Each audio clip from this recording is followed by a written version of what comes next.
Hello and greetings from Chennai once again. Continuing with my State of the Union addresses.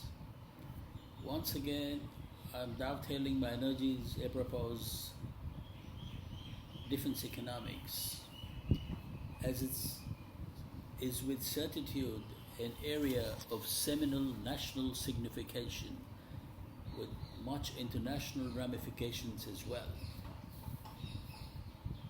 So fundamentally, the realm of defense economics has a seminal interface with macroeconomic dynamics, and it is an area which has to be researched with great perception because the military economy or the war economy or the defense economics of a nation, these are terms which in actuality determine both geopolitical and geoeconomic underpinnings. Anyways, my interest in defense economics started way back in 1990 when I was a graduate student at the United States. In fact, in the summer of 1990, the Iraqi invasion of Kuwait provided all of us the opportunity of witnessing what was perhaps the first televised war of the world. And as a student of economics, I was bewildered no end to see multiple markets react adversely across geographies and jurisdictions. There was clearly a flight of money to the bond markets and to gold markets as well, as is customary in times of insecurity. In fact, from the retail to the institutional to sovereign funds lost money, and the sentiment was extremely weak at that point in time. There was all around confusion, and for that period in time, uh, the apart from the bewilderment, people were, and investors in particular, were perplexed as to what to do with their money. The world then was not as borderless as it is today, so there were limited choices in terms of effectuating investments, and this added to the complication. Any case, shortly after the war, in an extremely well documented report, the Arab Monetary Fund pegged the number at 620 billion US dollars. That was the cost of the war, the actual cost of the war, the amount Saudi Arabia paid to the United States, the amount expended apropos new airfields in Saudi Arabia, weapon systems, the amount Kuwait paid to the United States and to the allies, startler costs, human capital costs, so on and so forth. In fact, this number was reiterated 2 years later in 1992, in the fall of 1992, in an extremely well-researched article in the New York Times. The number was reiterated. Now, just to put things in perspective, in early 1993, the World Bank defrayed a number far, far less than this number in sub-Saharan Africa vis-a-vis the food verticals. And by early 1997, the fruits were there for all to see. So when I did my research, and when I worked on the $620 billion number and used it for the development of sub-Saharan Africa, had this amount been invested in early 1993, by 97 the four verticals of health, education, infrastructure and food would have seen all-round development and growth. Now the fundamental bottom line being wars cost a lot of money, and if for nothing else, only for this reason, we all have to work towards enabling global peace and harmony. Anyways, my interest in defense economics was kindled no end, and I started to research the defense economics of two of the largest democracies in the world, that the United States of America and India. Suffice to state that this narrative is dovetailed entirely to the defense economics of India. In fact, I collected all the research material, did a lot of analysis till 2015, and in 2015 and 2016 I went through a seminal research exercise which included a lot more of analysis and newer research initiatives dovetailed to understanding the scenario and to provide for clarity in a complex world. In 2017 and 18, I wrote the anthology, and which is essentially 36 articles about defense economics, the defense economics of India, and this narrative is entirely based on my research findings. As I just said, my research interests were kindled comprehensively, and this narrative is about the defense economics of India. The narrative would be in three parts. The first part would be a study of the economic underpinnings of India for the 70-year period, which was the period of research, 1947 to 2017, and then a section for defense economics per se, and finally the albatrosses and solutions as part of the conclusion. Let me say this at the outset, this was a fascinating voyage of discovery. I thoroughly enjoyed myself, and also would like to thank many people, iconic economic professors, army generals, top-notch bureaucrats, policy makers, original thinkers, global thought leaders. As over the years I had caucused with many in my zeal to get to the bottom of this. So anyways, let's start with 1947. In 1947, when India attained her independence, the first Prime Minister of India, Pandit Jawaharlal Nehru, inherited what was, in my very humble opinion, an economic mess. The British had looted us for 150 years, hardly invested anything back into the system, and to add insult to injury, at the time of independence, we were made to pay Pakistan what was then a whopping amount of money. As an addendum, I would like to state that in the first half of the last century, India had a number of other economic issues as well. There was severe drought in various parts of India, including the Great Bengal famine of 1930, the civil unrest in various places, infrastructural issues that we had to grapple with, so much so that the sentiment was very weak. It was in this milieu that Pandit Jawaharlal Nehru inherited the economy. So immediately after taking over as the Prime Minister, the first rational thing which Pandit Jawaharlal Nehru did was to go about identifying an economic model under which the government of the day could convey to the people of the country their various economic programs.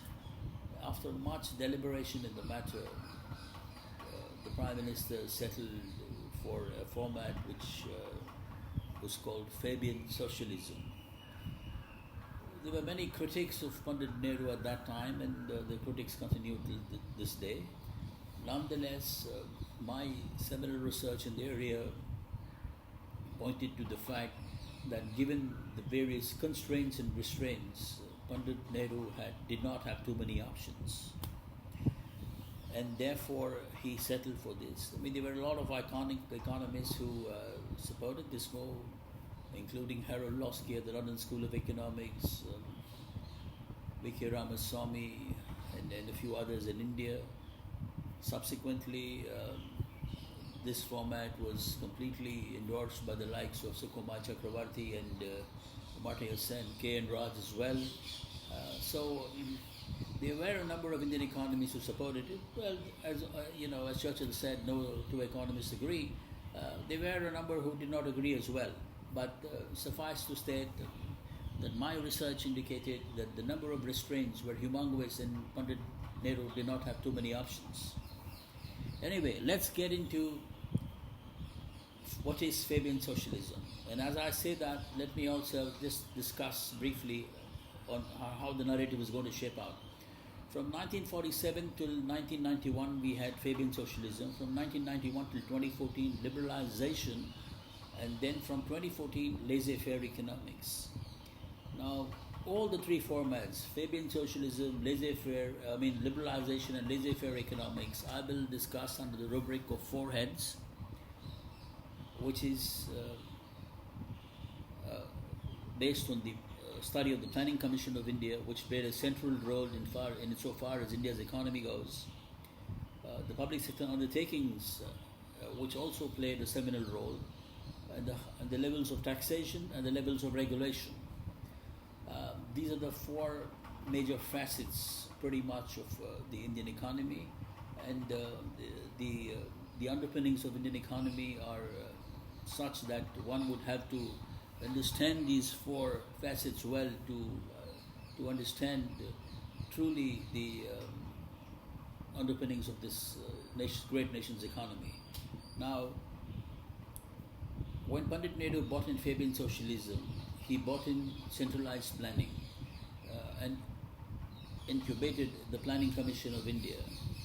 Now, the Planning Commission of India was created to ideate apropos India's plans and prognostics vis-a-vis the economy. Fundamentally, they had four factors to play with: land, labor, capital, and entrepreneurial ability. And the first thing that Pandit Jawaharlal Nehru did was to get into an exercise of headhunting. He, of course, became the chairman himself, but he wanted a very capable and able vice chairman.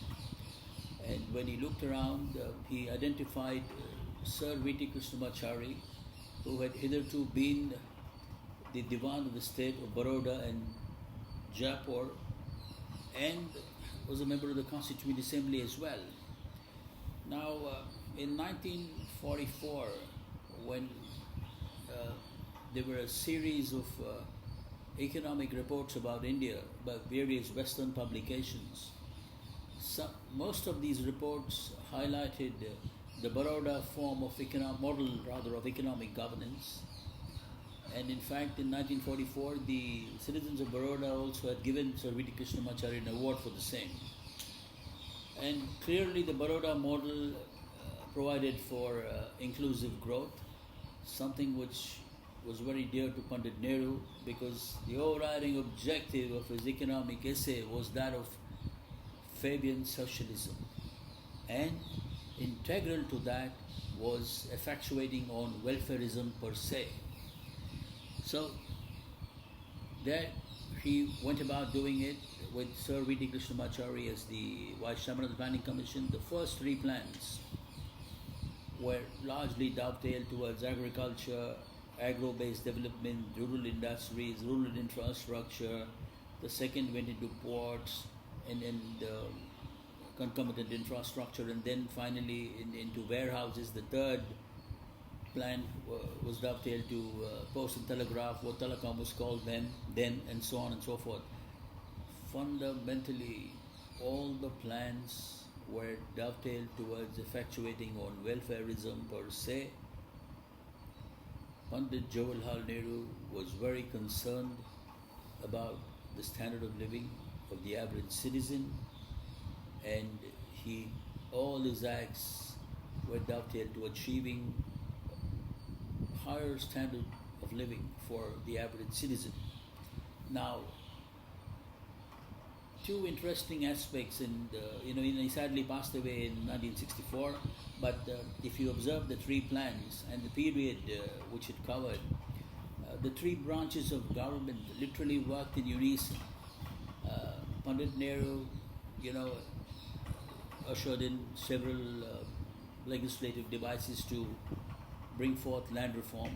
The Supreme Court endorsed the same. Sadan Singh and a few other cases upheld the legislation of Pandit Nehru's government, and the executive worked overtime to achieve this. In fact, if you go into the finance bills every year, right from R.K. Shanmugam Shetty, the first finance minister of India, throughout the plan period, all of them in their finance bills were actually did just one thing.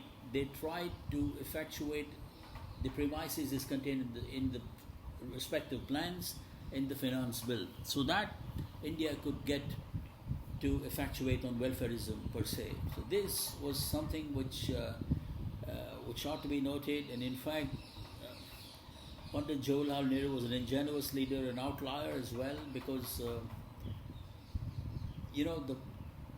he functioned without a Prime Minister's office. The Prime Minister's office came into being only with Lal Bahadur Shastri, who was his successor.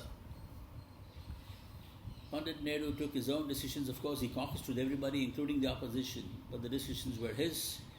It was quite obvious that the entire nation was with him in his crusade, apropos achieving welfareism per se.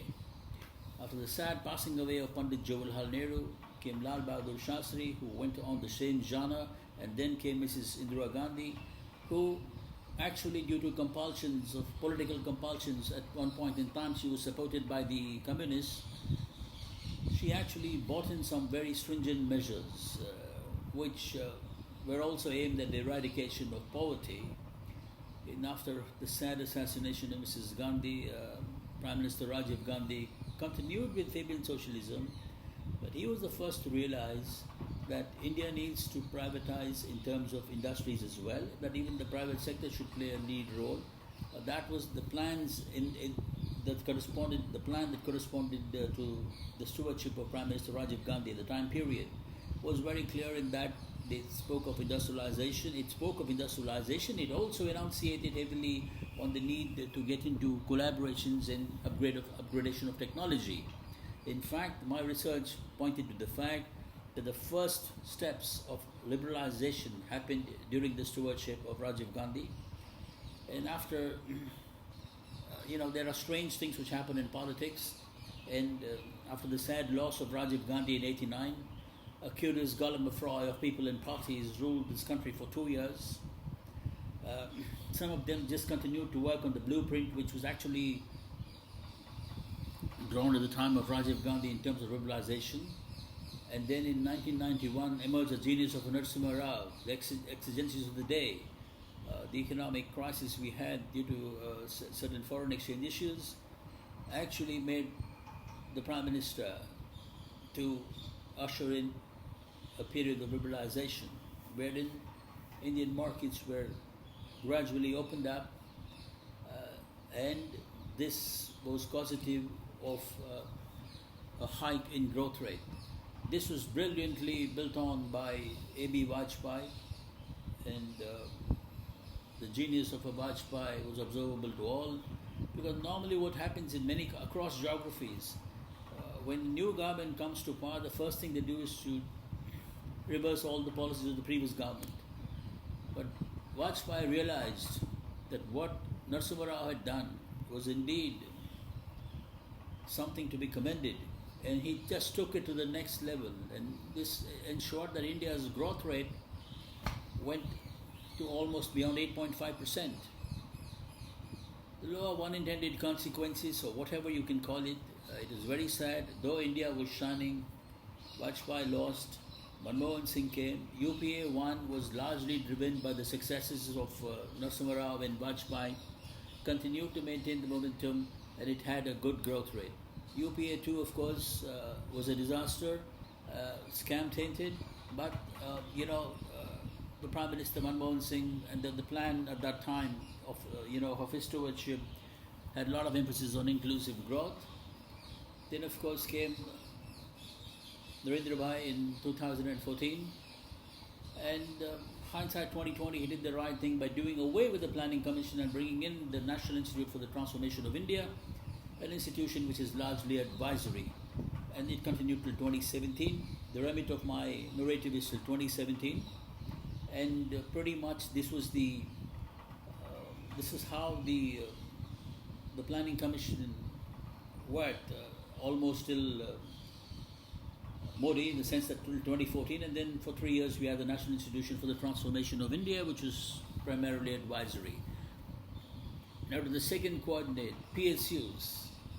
Now, before I start talking of PSUs, let me say this, that the influence of the legendary economist John Maynard Keynes has been tremendous.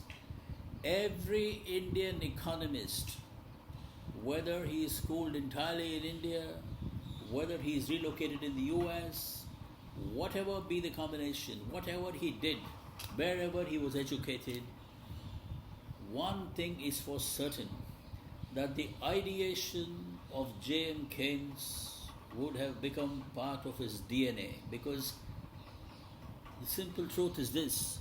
Let me give you my example. Most of my professors were schooled under his ideation, and they passed it on to me.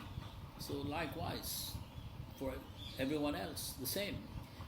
And the fundamental canon of John Maynard Keynes was the emphasis on aggregate demand, that interventionism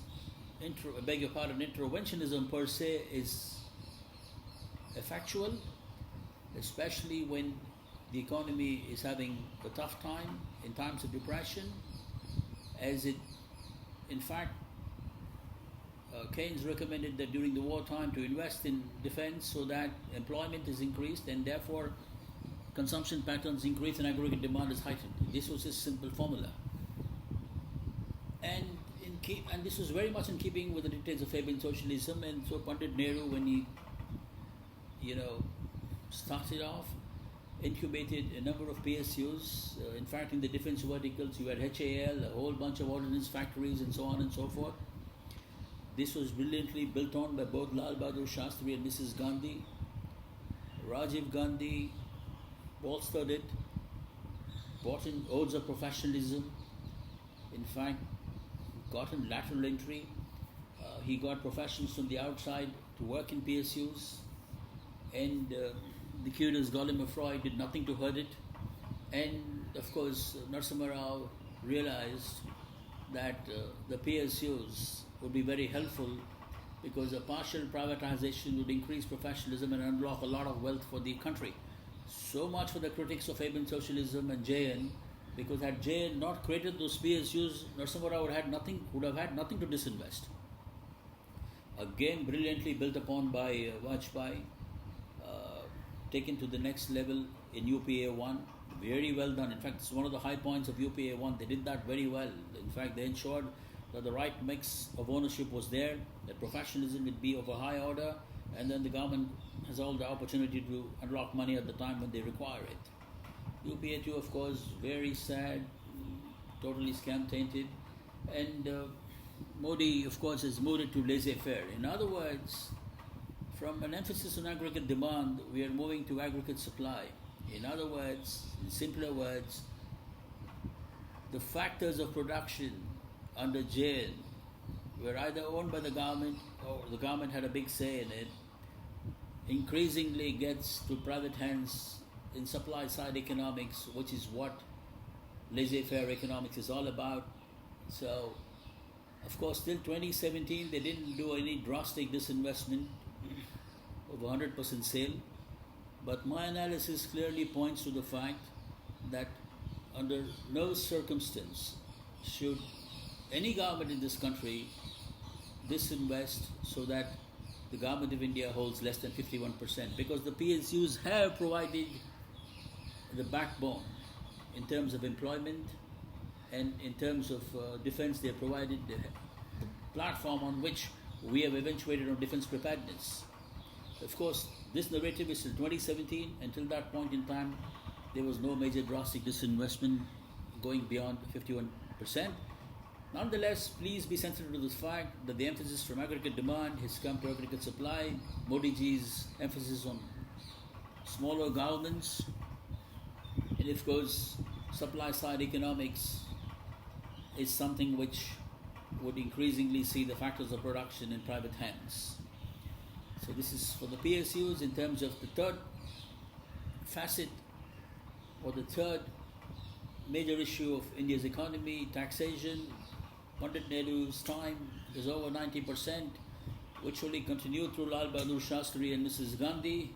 They had the additional albatross of a huge wealth tax as well. And tell me about it, my forefathers paid a lot of it. Thereafter, it was the dream budget of Rajiv Gandhi. I just said a few minutes ago that the baby steps, the first steps of liberalization were taken by Rajiv Gandhi. Unfortunately, he has never been given credit for that. He brought down the tax levels in the 85 budget because one of the ways to incentivize the private sector to industrialize at a faster rate was by the lowering of taxes, and that's what he did. This was the advice of Sukumar Chakravarti, and that's what he followed. This continued through Narasimha Rao, Vajpayee and Manmohan Singh. Until 2017, there's been a rationalization. Of course, what Nirmala Sitharaman has done is beyond the remit of my speech, and I will refer to that when I finally talk of the conclusions. Now, this is what happened from 47 till 2017. From a very high level of taxes, we have brought it down. And it was also in keeping with the format because Fabian socialism advocated high levels of taxes and laissez-faire advocates smaller governments and lower level of taxes. And finally, regulation. Under Fabian socialism, regulation was the name of the game. It continued with Shastri Ji and Mrs. Gandhi, license Raj, permit Raj, so on and so forth. It was Rajiv Gandhi who again realized that liberalization per se, the first steps of liberalization would involve a certain amount of deregulation, and this would also mean that engaging in collaborative initiatives would become that much more easier. Well, the curious Gautam Roy didn't do much except for the fact that Madhu Dandavate was the one who brought in the decontrol of gold. And thereafter, Narasimha Rao engaged in a beautiful exercise of liberalization, and progressively, the regulations became lesser and lesser, and now with laissez-faire, we are almost moving to an era where there'll hardly be much regulation. So this is pretty much the narrative of India for 70 years. Suffice to state that what was 3% growth rate, and of course Pandit Nehru can't be blamed for it because please remember he inherited what probably was the worst economic mess on planet Earth when he did in 1947 take on the mantle of India, and he had to bring in welfareism so that there was the basics were available for all, and progressively liberalization has ensured growth. Of course, Rajiv Gandhi saw us go beyond, his administration saw us go beyond 4.5. And then, of course, he went into 8, 8.5, and throughout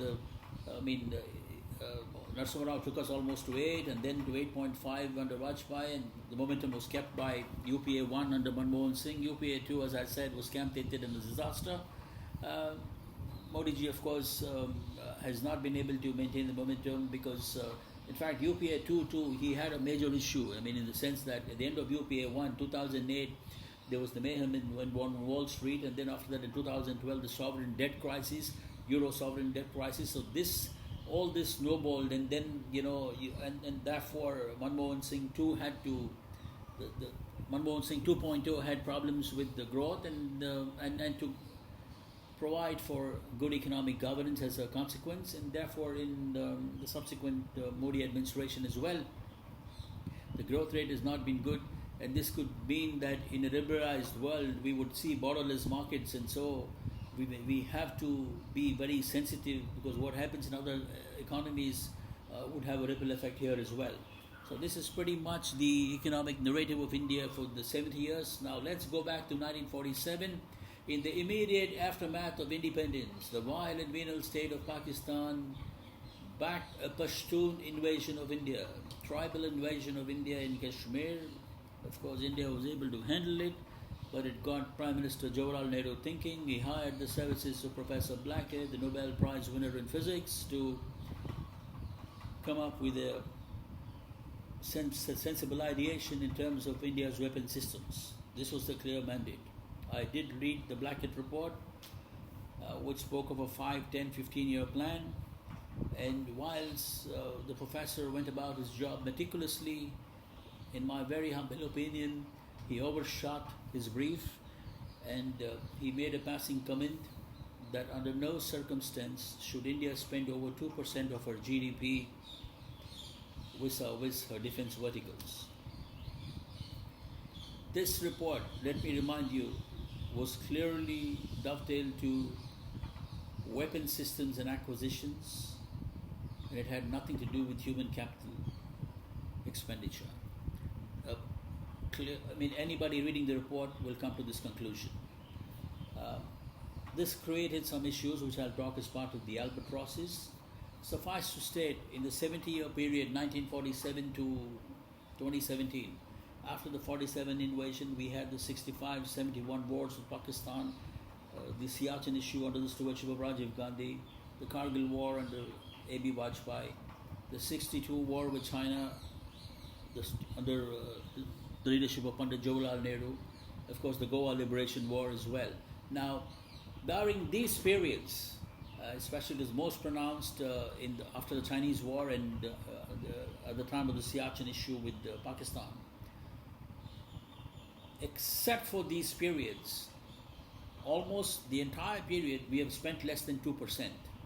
As an indicative archetype, the 10 years of Manmohan Singh, we spent a maximum of 1.79%, and so too in Modi 1.0.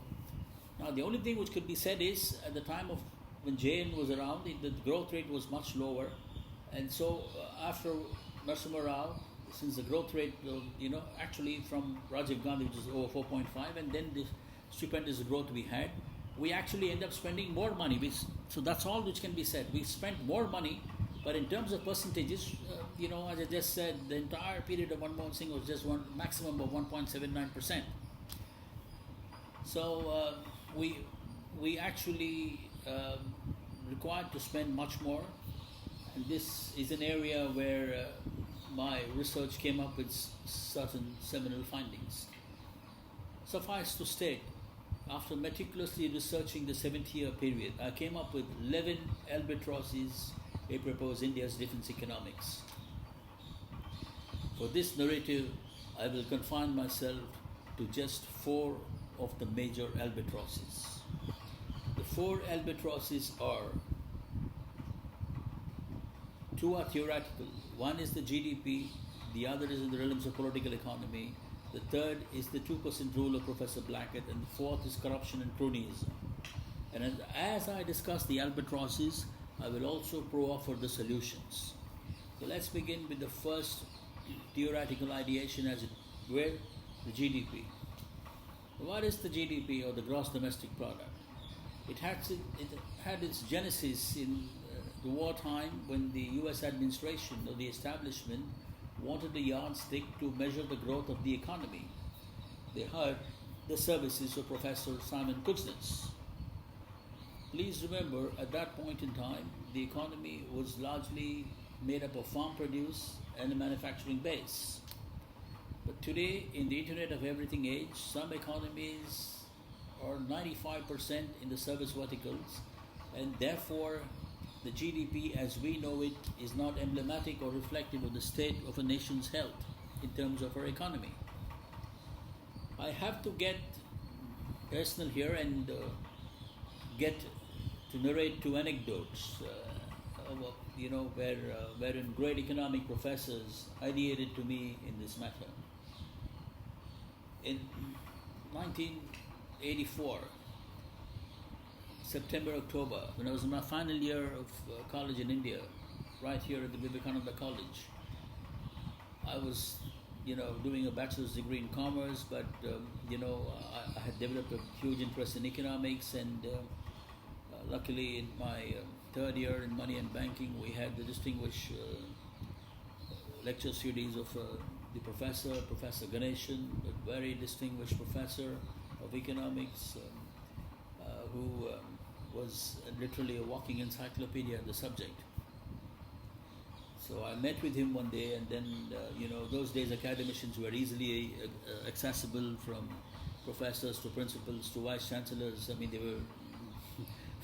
It was quite obvious that they existed for the student. I mean, anything to better the student's condition, anything to help the student become a better scholar. That were the overriding objectives of the academic and scholarly classes those days. Anyway, I met him, and then he told me very clearly. He said that, well, it's an excellent idea.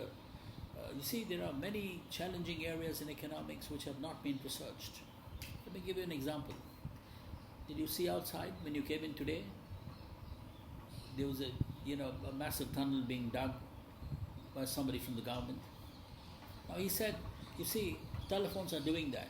Let me say this. In fact, the watchman told me early this morning that a few laborers were drunken, sleeping outside the platform outside our college. Now, be that as it may be, let me say this. Those people who work there are getting paid daily wages. Is it reflective of the standard of living in this country? 2, I can say it with a certain amount of certainty that the contractor, it was an outsourced contract. The contractor who got that contract, I think telephones, they were doing some work for telephones, the Indian telephones, and for sure he would have paid some kind of bribe. Now this means that the contractor will enrich himself, the inequality divide would get wider, and is this reflected in the GDP? And 3, I just told you that a few of the laborers were sleeping outside. Now they were drunk. What about the health costs? And for the next 25 days, I mean, they're not going to refill that tunnel. What about the health costs and concomitant ecological issues as well? Now, my young friend, these are all very, very important issues which have to be part of any nation's GDP. Ironically, as we know it today, the GDP is calculated without taking these important facets into consideration. Then, the graduate school in the US, fall of '87 and spring of '88, the rare privilege and honor of being a student of Professor Gilbert Huebner, a very distinguished professor of economics, a member of the Presidential Advisory Committee to Ford, had been a member, was the chairman of the Philadelphia National Bank, had been a member of the Federal Reserve of Philadelphia, iconic professor, and I did advanced macroeconomic analysis with him, which used literally went into every minute detail, and then understanding that I was very interested in the subject, he too touched upon this, and he said, Kishore, climate change issues are not there today in today's reading of the GDP per se, and this has to change for the better. Bingo!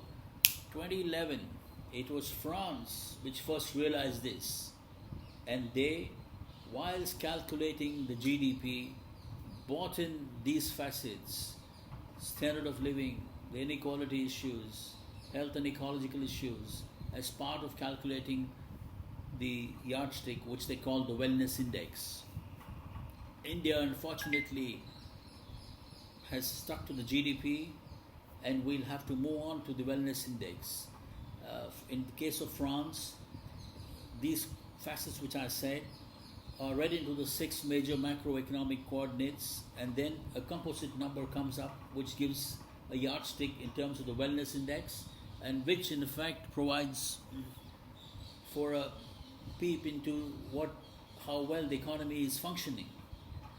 Now, how does this affect defense economics. For one, the GDP is a wrong yardstick, and defense planners in India have gone by publications in the American Economic Review in the 60s and 70s, which have been entirely based on the GDP and on Simon Kuznets' ideation, a yardstick to measure the economy. And this has led to wrong prognostics. This, in actuality, has created a lot of confusion because the reality of the day has not been reflected well. And this accounts for the reason why every chief of staff and vice chief of staff who has testified before a parliamentary standing committee is always asked for more money in terms of defense requirements, because we were always lagging behind. Obviously, the prognostics and the model under which we ideated were erroneous, and it is something we'll have to change immediately. Now, on this subject, let me just spend a minute or two on a concomitant feature. One of the major albatrosses today in the world of economics is that there is an abuse or overuse of mathematics. In the first half of the last century, the legendary Lionel Robbins, widely considered to be the father of the modern economic science, ideated that economics ought to be based on solid logical underpinnings, and that math and stat could be used to reiterate, but for sure logic has to be the way forward. Using logic to understand economics, deductive reasoning, syllogism and all is the way forward. In fact, at the London School of Economics between 92 and 95, with a sample size of 12, 6 janitors and 6 economists, mathematical economists, if you will, were taken, and on every major macroeconomic coordinate they were asked to prognosticate over a 3-year period. And in 1996, when they collected the information, every quarter the janitors got it better, and due to the huge fetish of many economists to ideate mathematically in economics, the working paper was not much publicized. Suffice to state that Lionel Robbins' advice is something we'll all have to follow, that math and stat can be used to reiterate and corroborate, and that economics has to be based on logical underpinnings. And if that were to have been the case with the defense planners in India, you can take it from me that no chief of staff would have sat before the parliamentary standing committee and stated that there was a huge paucity of money in terms of effectuating defense acquisition initiatives. So this is a clear albatross, though theoretical. We'll have to move from the GDP to the wellness index, and you take it from me that in terms of our defense expenditure, our economic thought process would be on a much firmer ground. Second albatross is in the realm of political economics, and let me get to the point straight.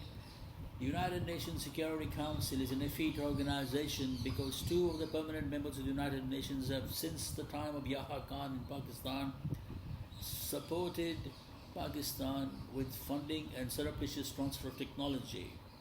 And as I just said in the beginning of the narrative, the $620 billion, had it been used for sub-Saharan Africa, development would have been all round, and sub-Saharan Africa would have been the envy of the rest of the world. Age was done generous for India. Had India not had to deal with the venal state of Pakistan for 70 years, we would have used that money for welfare measures. And even my calculation revealed that even in the early 70s, India would have got to a very good level in terms of standard of living, which would have been the envy of much of the South Asian region. And the opportunity cost was that we had to spend a lot of money on our defense verticals because of this constant threat from Pakistan. So what do? Either India gets on to the UN Security Council. Believe me, India is a very mature state, and from a dominant position, we will never drive a hard bargain. We go by the principle of ahimsa in foreign policy. We will never strike first. Remember, we are a powerful nuclear nation, but we will never strike first. Indian foreign policy is respected by many countries. We have a coherent foreign policy. No matter who is in government, certain things are always followed. Now, let me just ideate a bit or two on what happened, prior to the United Nations coming into being. The precursor was the League of Nations. The League of Nations was built on a platform of a multipolar world, and that would have led to an equitable world order. And here I have to state that the greatest contribution of Pandit Jawaharlal Nehru was in the realms of foreign policy, because he incubated the non-aligned movement, and had he not been backstabbed by Gamal Abdul Nasser, the non-aligned movement would have been a living reality in the world today. The non-aligned movement, by its very definition, provided for regional economic blocs and would have led to an egalitarian world order. So we either have to get on to be a permanent member of the United Nations, or all of us Indians owe it to Pandit Nehru to ensure that the non-aligned movement becomes a movement and a force to reckon with at the global level. So this is something we'll have to do, because the faster we get to do this, the better it would be for us in terms of our defense economics. The third albatross is the 2% rule. And let me say this, in 1959, a group of intellectuals in Delhi, backed even by legends like General Kumar Mangalam, advocated a 3% rule. 3% of our GDP to be spent on the defense verticals. In fact, if you look into FY 2018, we spent about 4 lakh crores, out of which 1,29,000 crores, or 32%, was spent in human capital, on human capital issues, and the balance was spent on capital account, roughly to that 2/3, 1/3 equation. And fundamentally, I'll have to make a point here. The Indian soldiers are the best in the world, given it has been said all along that given a British general and an American and the American weapon systems, it'll be invincible. Now, clearly Professor Blackett's report was all up to do with capital account. Unfortunately, we have sometimes a very creative bureaucratic setup wherein they can tweak anything. And somewhere down the line, they tweaked it to include human capital issues as part of the 2% rule. And that's why every chief of staff was complaining to the Parliamentary Standing Committee. Now, there's a very sensible solution for this, perspicacious, if you will. I just spoke about mathematical economics, and I'll come to that in a minute, but in 2015 and 2016, when I did that analysis, I did interview 4,000 taxpayers in this country. 4,000 citizens in this country. 2,000 were taxpayers and 2,000 were non-taxpayers. The 2,000 taxpayers were unanimous. They said that if the tax slab were bought between 15 to 18%, there will be 100% compliance, and the entire group of 4,000 were not averse to paying a slab of 2,000 rupees a year towards defense and welfare account. My calculations reveal that as per FY 2015, India would have got 4.2 times the amount it got as revenue. And even if you were to take 1.5 out of that percent of that incremental 4.2 times, we would have had 2.5 times more in terms of the availability of finances, which would have included your entire defense acquisition programs. We could have taken care of all our human capital requirements, and there would have been an excess for contingency as well, and for sure we could have taken care of our welfare measures as well. So all we need to do is to get perspicacious about our revenue model. I just spoke about mathematics and its abuse. Now, there have been mathematical economists in this country who have argued against taxation, saying that we have to do away with income tax. Nothing can be a greater fan-for-an-aid exercise than that. We need to be sensible about it, reduce it, bring in the slab rate, increase our revenues substantially, and provide for both capital account and revenue account, and have sufficient money for contingency and welfare as well. Perspicacity ought to be the word, the catchphrase, and when we adhere to logical underpinnings, we will easily get there.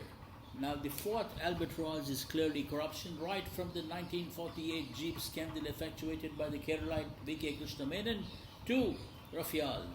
No deal has been seen to be above board. So, what we have to do is to have a Defense Technical Council which would ideate in terms of our weapons systems requirement, and a Defense Acquisition Council which gets into effectuating acquisitions based on an ethical quotient. It's very easy. Finland, many Scandinavian countries have done this. When it comes to defense acquisition initiatives, they have a committee of 30 citizens chosen randomly who ideate in terms of eventuating on the contract.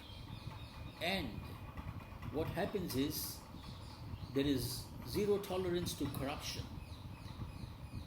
This is something which even the defense companies like a lot, because they spend a lot of time ideating as to how to go about doing things. Additionally, when there is corruption, we have serious issues with defense preparedness, because corruption always brings forth delay, and delay causes a number of defense preparedness issues. So we need to have a Defense Acquisition Council which deliberate on a no-names basis and effectuate the acquisitions in a very sensible and above-board manner. Now, this is the way to go forward in effectuating acquisitions. And of course, the previous point about the albatrosses in terms of the 2% rule, that particular part of it, in terms of planning, we can have a Defense Technical Council which goes into the 5, 10, 15-year plan as envisaged by Professor Blackett. So if we remove these four albatrosses, GDP, the UN Security Council, the 2% rule, and corruption, India would be on a much firmer wicket with our defense economics, and there is no better time to do it than now, because the next genre of theatre combat is the military uses of outer space. And right here in India at Thiruvananthapuram, we have one of the finest space organizations in the world, the Indian Space Research Organization. Provided they are properly funded, we can get n number of military satellites in space, and India can get to a dominant position which would enable us to be a very peaceful state and a very prosperous state. And believe me, we will get past the $5 trillion mark in real terms. Thank you so very much. Please read my anthology. Jai Hind.